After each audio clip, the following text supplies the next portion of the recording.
Welcome to Geek Rant.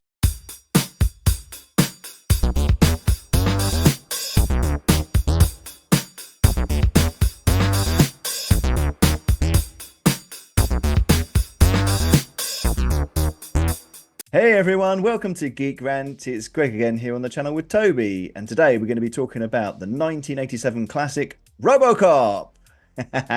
Now, I've been waiting a while to review this one. This is Yeah, one of my favorites. I say that about most of these that we review. yeah. It's truly a classic, though, isn't it? It is a classic, yes, and sometimes I think it's a little bit underrated Yeah, by a lot of platforms and things, a little bit forgotten about. But I think it's a number of reasons for that. I think. yes, yeah, the genre and sometimes the blood and gore and that sort of Yeah, thing. yeah, definitely.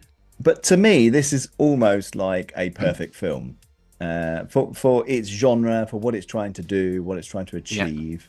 It yeah, is a truly great film, and yeah, like I said a second ago, it is, yes, there's a lot of gore in it, but it's kind of over the top sort of gore, yeah, isn't it? It's yeah, not it's not it's not total reality.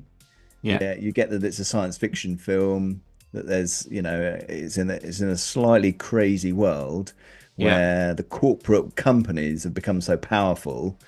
yeah, There's so much information on like news reels and things like that that help really sort of define the world, don't they, of yeah, Robocop. It's like this alternate reality almost, isn't yeah. it? Where it's you don't know what I don't think they ever sort of say what year it is or anything like that, but No, you but get this it's real, future, isn't it? yeah, Maybe it's in the future. futuristic, yeah, yeah. Yeah, But somehow, and the thing I'm always really impressed with on this film is how they just managed to hit this line between like comedy, seriousness, mm, gore, mm, all these ingredients mm. that go so well together. They've just hit it at the right balance. Yeah, There are some funny definitely. bits, there's some satirical bits, there's some stuff in there that's really like, wow, how do they think of these things at the time? It's Yeah. quite Well, I think that interesting. that is key. I think Mm, looking at the time of yeah. the making of this film really kind of gives us a good clue. I mean, Paul Verhoeven's Mm, approach to it was mm, because he'd just come off filming Flesh and Blood, yeah. and that film is very in your face. Yeah. It's got violence, nudity. It's full on, and Yeah. Rutger Hauer has got that kind of way about him, isn't he? In fact, they did look at Rutger Hauer for potentially playing Oh, RoboCop. did they? Yeah, Right. they did, and he That would have comes been a into bit weird. this, and he didn't want to do this film, No. and there's very much a vibe that he's like, sod it, we're just gonna, I'm I'm going to just go gonna for it. just gonna go for it. We're Yeah. gonna throw Yeah. in loads of violence, Yeah. loads of gore. In fact, it was rejected numerous times because it was Yeah. originally X-rated. Yeah. They had to Yeah. get it down to an R. Yes. So it was basically a European Yeah. interpreting Yeah. American culture. Yeah. Or a kind of slightly crazy version of American culture to, I think, to Yeah, highlight the issues that I feel like they're coming, don't they? It's kind of almost like it's predicting a little bit, yeah, all the corporate sort of greed and how they, yeah, when you see people getting killed and they're like, oh God, we're gonna have to clean that up now. And it's so yes, so about the bottom line and and destruction. What yes, what what we're doing is destroying the world. yes, yes, And there's this great little advert in there for yeah, Nukem, which yes. is where it's like battleships, I know. but you are in a sense destroying the world before your opponent does. Yeah, And they're yeah, underlying narratives that make a place of definitely. instability. So by throwing those in, he's saying anything can happen in this world. Yeah, There's yeah. kind of craziness. So Well, I mean, when you look at the police department itself, yeah, it's sort of degenerating, isn't it? It's yeah, showing all the sort of public services have gone into corporate hands. They all yeah, want to go on strike, yeah, which would be unthinkable normally. And it's this sort of degeneration of all these things, and in the background, their solution is let's just flatten Detroit and let's build Delta City. Just get yeah, rid of the old, now yeah, that's all gone to shit. Let's get the new in. But yeah. and their plan is also let's sell some drugs and things to the people who are going to be building the new city. So it's Yeah. it's so It's completely corrupt. yeah So they're laying down this foundation, this whole kind of environment for the hero to appear yes from all this come and clean up the destruction. streets. Come and clean up the streets. They really do need cleaning up as well. Yeah, And Robocop is the result. But I mean, it's interesting because there are a number of parallels to things like when the superhero appears, you get this sequence, don't you, where he goes around shooting loads of people, sorting out crime. It's that first initial. It's like Superman, isn't it? Superman appears and he does that crime. Yeah. They're connecting it to a comic type background. Exactly. So it's kind of like this is a comic character, this is a comic world, and there's numerous references to Rom, this Space Knight comic. Okay. So there is a robot that starts out as human, becomes a robot, and is like a superhero. Okay. And you see it; it's actually in shot a couple of times as when you go through the film. And the writers were very much influenced by comics and their role. And you can see I know that one of the main writers, Ed Newmeyer, who had sort of created the idea of Robocop. I think for one period he was an executive who was having to review other scripts and other things, and they also got him to review a lot of comics and things like that. And I think that really sort of sunk in because he also looked at characters like Iron Man, who were Terminator as well. Kind of flawed people who were struggling with their superpowers or struggling with what they were, and I think that also helped to shape the nature of Robocop. And it's done so well, isn't it? I think that's what's impressive about this, that the whole transition and there's the great scene where obviously he's been killed, and that's quite gory. But then the screen goes black and it comes back on, doesn't it? And now he is a robot, and you see it from his vision, that first person view where you're looking out. It's really good, that bit. And then they go through those few months where they're obviously building him and adding things to him, and then like the reveal of Robocop is really good as well, because you don't just sort of show it off. You see him, getting up from his perspective, walking out, and then you see him being brought through corridors. You don't really see the full sight of him. He goes past some frosted glazing, and into and it's a really good way of revealing him. The sounds of his walk, as he's going down the corridors. Everyone's racing around to try and get a glimpse. It's so good, The sounds are really, really important, as you say. Yeah. So they could have easily gone for a lot of kind of synthesized music sounds, but they don't. It goes very industrial. The theme is clonking, clonk, clonk, clonk, clonk, clonk. It's got that kind of clonking sound. It's very industrial, which is kind of very, because there was a lot of synth sound going on there, and they would have generated that sound using synths. But his movements, the sound that he makes, it's almost like they've got a beatbox guy doing the noises in the background. It's kind of very street in a way. Those noises, some of the very kind of. I think that's another thing for me that I really like about it. We're still in that era where there's no real CGI. It is very much practical effects and dealing with the thing. And I think that's probably how a lot of the sound effects were made. They're probably sampling actual things being clunked about, taking those kind of sound effects. Yes. Very rich sounds. Yes. Yeah, exactly. And you feel that all the way through, and you kind of it's supplemented by Peter Weller, who was the Robocop. His movements, he's isolating movements, isn't he? Like a beat, like a break dancer. He's kind of. And there are moments when the sound goes, and he kind of does this look, and he kind of almost does it like a pose, isn't he? As he fires. And he goes still. Yeah, that bit where he goes into the warehouse for the first time, he's sort of walking through and then going, Yeah. doing those And each time he's got his gun out. And it's kind of like very like he's doing a dance. Yeah. And well, I know that he had been as that because there was quite a period when they were waiting for the suit to be finished, and so he was doing a lot of preparation work on how to move as robot, and he'd had like some sort of choreograph sort of guy who'd come in to give him this instruction, but what they had come up with was very ballet-like, you know, and a lot more. And when he got in the suit, it didn't work at all. So they then had to rework his whole, you know, but you can almost see like things. Yeah, but you can see that he took inspiration from that. Yeah, and the way that he moves and does these poses. Yes, he does. Yeah.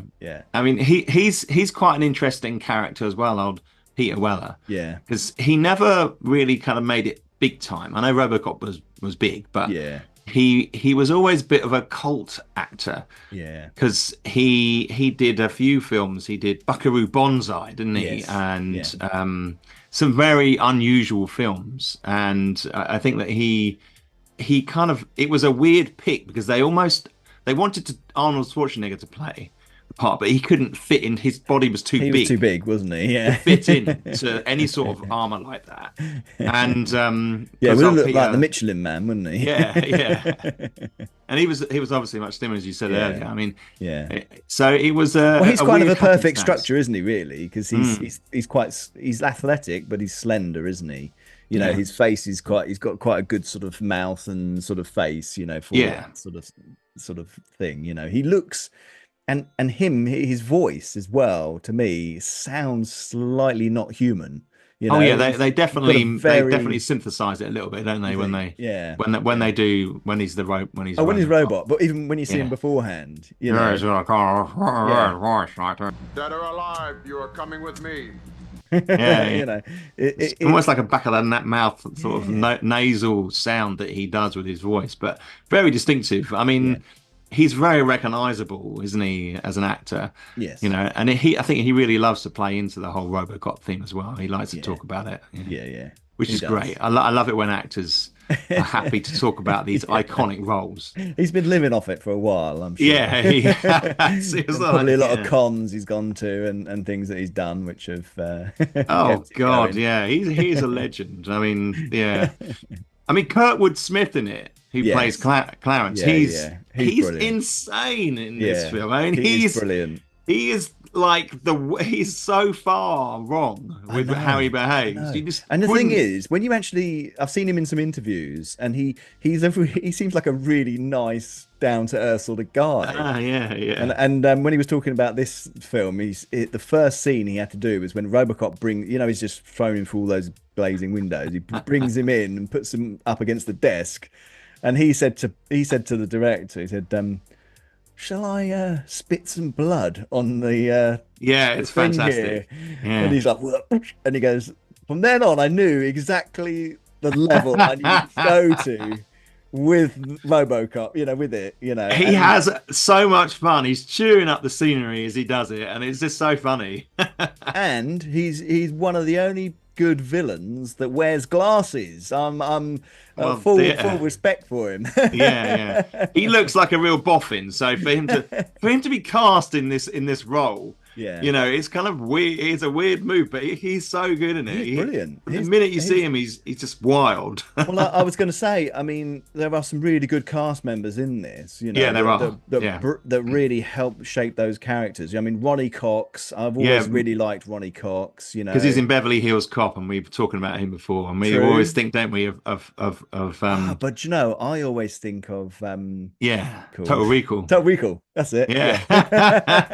I couldn't remember it. No, me either. Had a Total Recall moment. But I think that that scene, he'd ever be known for his eyes bulging out of his head, won't he? Let's face it.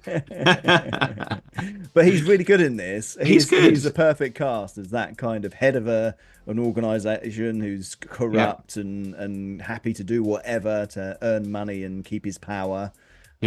Brilliant. He's good. Kurtwood Smith. The other guy I always think about is there's a guy called Ray Wise. Yeah. And he plays when he's in the nightclub and he grabs him by the hair and he pulls him out. Yes. I always think that guy looks as crazy as hell. His eyes he's just wild go completely. and I think great henchman person, you know. Yeah, really he is good. perfect. Yeah. Right out of a comic book, though, isn't he? he? Isn't he? He's so fake. They really excelled at picking some really fake. They did. People in it. The character who gets turned in Emil, who gets turned into the Paul gunky, McCrane. Yeah. Excellent choice. He's really good in it as well. He is fantastic. I mean, I think that leads nicely into the special effects of that particular scene where he goes into the vat of what was it, radioactive? Yeah. And he comes out, and that waste. scene, toxic waste, where his skin's all kind of hanging off him. For me, when I first watched this film, that absolutely terrified me. Yeah. I must have been about 14 or something like that, and then I was like, that plagued me for like years after that particular scene.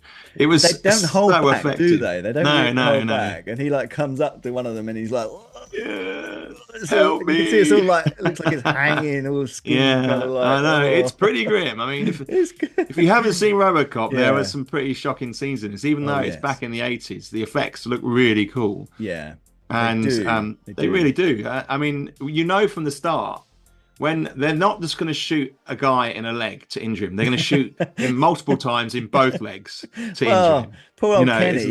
Poor old Kenny. At the beginning, he gets absolutely obliterated, doesn't he? That is like, but that to me that's where it's good, because it's kind of, you realise it's not real, you know, and although it's, you know, all this blood and that, it doesn't look like, you know, and that's that. I don't know how they did it. They just managed to gain that brilliant level of just slightly not real, you know. Gratuitous. So it's gratuitous violence, but not, you know, not too over the top realistic, in some respects. Do you know what I mean? Yeah, and you know, and also, but that it's quite forward thinking in a way, because it's quite schlocky, but it's also we have Nancy Allen as Lewis, and she's a strong female character in this, and stands up to be counted with this crew. You know, and I think that it's easy to overlook that, but I think that she plays that part really well. And I thought it was good that they had them as partners, not as romantic, any romantic side of it. They were friends, weren't they? They were partners. They were in it together. You know, they were equals. And that was good. That was a really good aspect of this, definitely. Yeah, completely. And I think that that also shows, you know, maybe Paul Verhoeven was quite forward thinking in some of the ideas that he was throwing out, you know, and I just thought that, and he wasn't afraid as well to isolate quotes throughout the whole film, which is like a really important part of Robocop. You know, now it's obviously quite like Judge Dredd. It's inspired by Judge Dredd, and he uses a couple of Judge Dredd lines in the show. Your move, creep. It's that classic line that we all know Robocop. And I think when a good film, there's always good quotes. Yes. Yeah. And I just think that was such an important part of Robocop. Yeah. You know, thank you for your cooperation. You know, that sort of thing. The one that always makes me laugh is when he saves the woman from being raped, and she's like, come up to him, and she's like, "Oh, thank you." And she's like, "Ma'am, you should go and see a rape counselor." Stuff it's like just that. like the innocence really of delivering the fact, you know. And, you know, absolutely fantastic. Really loved all that. There was a nice emotional level to it as well. The questioning of, you know, is he a robot? Is he a human? You know, and with all that starting with his nightmare where he remembers his family. I really liked how the family part of it was in there, but it didn't completely override everything and make it too emotional. You know, there's a great bit where he goes back and he sees his former house, doesn't he? And as he's walking through the rooms, he sees images of his family, and you know, that then wakes him up, doesn't it, and brings back the person inside. And, he's trying to get back his humanity. Yeah, it was really what's good. left of it. And from then on, it was kind of like he says at one point, you know, another good line, I can feel them, but I can't remember them. And it's kind of things like that I think, wow, some really good points in this, you know. Not just all the sort of things about the crime and the corporate and so on, but the questions of, you know, and I think that's partly goes back to old Ed Neumeier, who when he first started out, he was working on this, or he wasn't working. I think he'd snuck in to help out, but he was on the set of Blade Runner, and they were talking about robots and what is existence and all that sort of thing. So I think it's a few things like that, that for sure it vastly influenced this film, but somehow it's meshed it so well together as a real classic. I think that it's also a film that could only be made at that time. Yes, I think it is. We've talked about it before. I think during some of those 80s, this is 87, and I think without Paul Verhoeven as well, that would be a completely different film, and it wouldn't work. It just wouldn't. It probably wouldn't work. Well, I mean, the evidence is there. They made the remake, didn't they? In what was it, 2013 or something like that, and that was just a joke. I mean, he was nowhere near as good. I think you have to have a license for a certain bombastic approach to things like this. Yeah, and whether that is one that says you can just go ahead and do what you like, like he did. And it would have been bloodier if he'd had his own way. I think from all accounts, the whole production was wrought with problems. And everyone was fighting. He wasn't the first director. The first director left. Right. Right. Yeah. And I know that Peter Weller was quite difficult at times. I think there was a thing of him saying, everyone's got to call me Robo as around the set, and they were looking at him like, what a crazy bastard. And I know that the suit was difficult to get on and off. Yeah, that must have been a nightmare. It took him a lot of hours, to put that on. So he was already a bit cranky when he was having to do his stuff. But looking at that cast of older guys there's probably a few egos going around, I should imagine. That's as well. True. Probably. Yeah, that's probably true. But I do wonder whether they realised it was a classic while they were making it.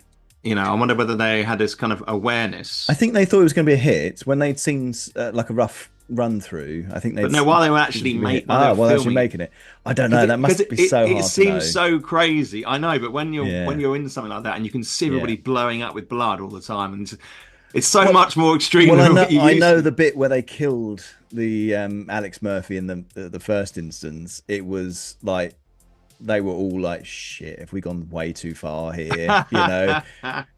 Because they'd also created this Rob Bottin who did all the sort of special effects on the Thing, and it's fantastic. He's a legend. He is. His practical effects are amazing, aren't they? Yeah, I wish we did more of that still. It's so amazing. I know. And he created, there's one bit where you see a prosthetic Alex Murphy rising up when he gets shot in the head.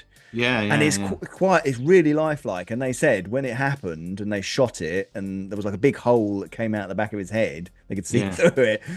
They were all like, it was deadly silent. It was like, oh shit, are we going too far here? But then it all fits back into the style of the film, doesn't it? At the end, it's it is brutal, that bit, and it does make you feel really sorry for him. That he's been the bit where he grabs his wrist, where it's been hand shot off. It's like, oh my god, blood pumping everywhere, and the actor. Imagine having to act that moment when you have to pretend your hand shot off, for God's sake. Oh no. The things they did. I mean, and I was looking at it as well. There's a sequence in the street towards the end where they're shooting cars. Right. And I was thinking about the effects they were doing, and the cars were blowing up there in the street. A matter of 5 meters away from them. Yeah. I mean, it would have only taken. Do you not remember the petrol station explosion? They did that for real. Yeah. And I think they were told they couldn't film in Texas because it was filming in Texas at that point. I don't think they could film there anymore because they'd kind of destroyed half the glass and the surrounding area. It was so dangerous. There's one shot where the guy shoots and he kind of falls back, and I'm thinking, that wasn't staged. Maybe. This is. I think that there was that element to it, living on the edge, a bit experimental, wasn't it? It was a bit kind of.